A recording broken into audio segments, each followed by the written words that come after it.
Hey guys, Jeff Sprague here. Want to talk to you a little bit about Okeechobee.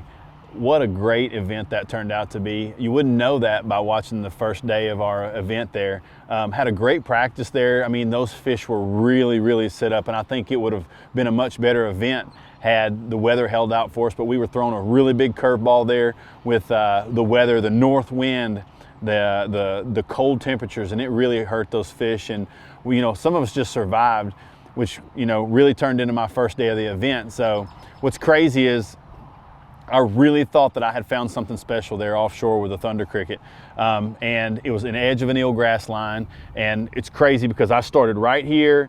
Aaron Martin started on one side of me, and Jacob Prosnick started on the other side of me. And and we all found similar things. We were just looking for different structure relations.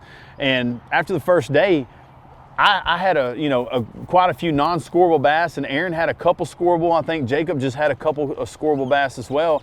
And it just didn't work out for me. I didn't score one. So I was in a little bit of a panic mode, and I was a little bit tender still, didn't want to get on that big water and run around with my back the way it was. So I opted to play it safe and stay where I was at and move in and out and try to find those fish that we had found. And I could not do it. I don't know where they went.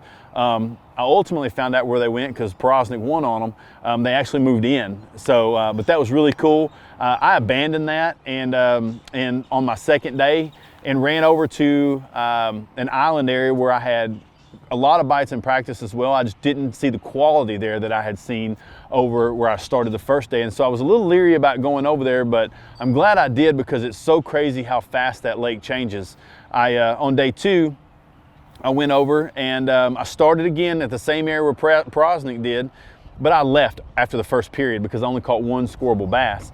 And I'm like, I have to salvage my event and go over and just see if those other fish were still there. Because I had some smaller, some 2-pound bites, but no big ones like what I had in practice at, where Prosnick was at. So, man, I get over there and it's like nobody has messed with those bass. I run in there and I just go to work on them. It's really fun, and it was a fun 2 periods, and I didn't want to burn too many because I climbed the scoreboard really quick and I knew I was inside of that cut to make the top 40 and go on to try to qualify for championship round.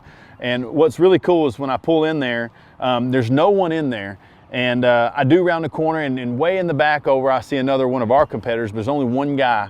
I pick up the Strike King swim jig. This is the Hack Attack swim jig. I was actually throwing the heavy wire hook, but this is the exact same color. It's in a perch color.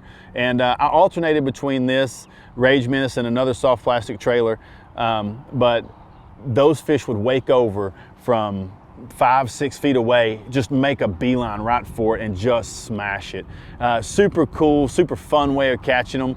I'm talking about just like wear your shoulders out type of fun. And I really had a great second day of the event, which put us in, the running to go and qualify for the championship round. So we didn't get a day off. We got to go right back out the next day, and I'd kind of laid off those fish, and I was kind of excited because I could see some spawners. It was clear water in there, and I didn't have a lot of pressure. That all changed on the elimination day when we go back in. Man, we kind of had quite a few local guys show up in there. And then I found out that Wheeler's in there as well. We had been fishing opposite days, so we hadn't been fishing around one another, but come to find out we'd both been in there, it was okay. Had either one of us had that to ourselves, we probably win the event. But when you split the fish down the middle and let guys catch them like we did, then it divides up the fish, but that's part of this game. But again, I went in there on the cut day and continued just to throttle them on the swim jig. That was a really go-to deal for me there, and I caught a lot of my fish on it. Just a lot of catches, and they were all like 2 3/4 all the way to like 3 3/4. That was pretty much the cut day to make championship round. All those fish were just good quality fish, and so I was really excited to get back in there for the championship round when we did make it. And you know, with the weather stabilizing and then we were actually going to have a little bit of some possible thunderstorms, that fires those fish up in Florida a lot of times. And little things like that move the water. If the wind will blow from the east just a little bit, or a little bit out of the west, or a little bit out of the north, instead of blowing so hard, it pushes the clean water around in those areas. And ultimately, it's like opening the door for more fish to bite. Basically what that is those fish get out there, and when the clean water rolls in, it seems like they fire and they eat. And when the water moves, the dirty water moves back in, they just shut down. So learned a little bit about that place.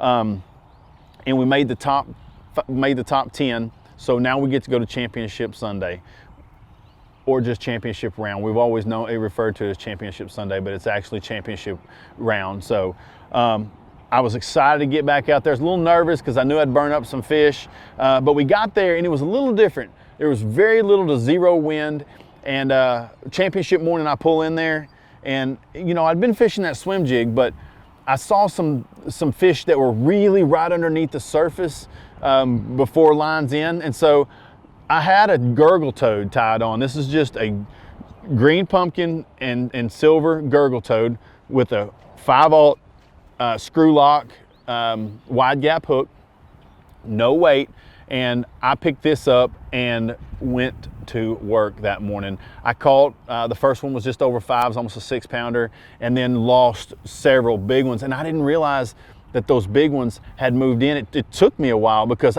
all of a sudden I noticed that all those fish that I were getting to bite in previous rounds, they weren't biting anymore. They weren't small ones. They're all giant fish. That's what was really crazy to me, and it took me some time to realize what had happened.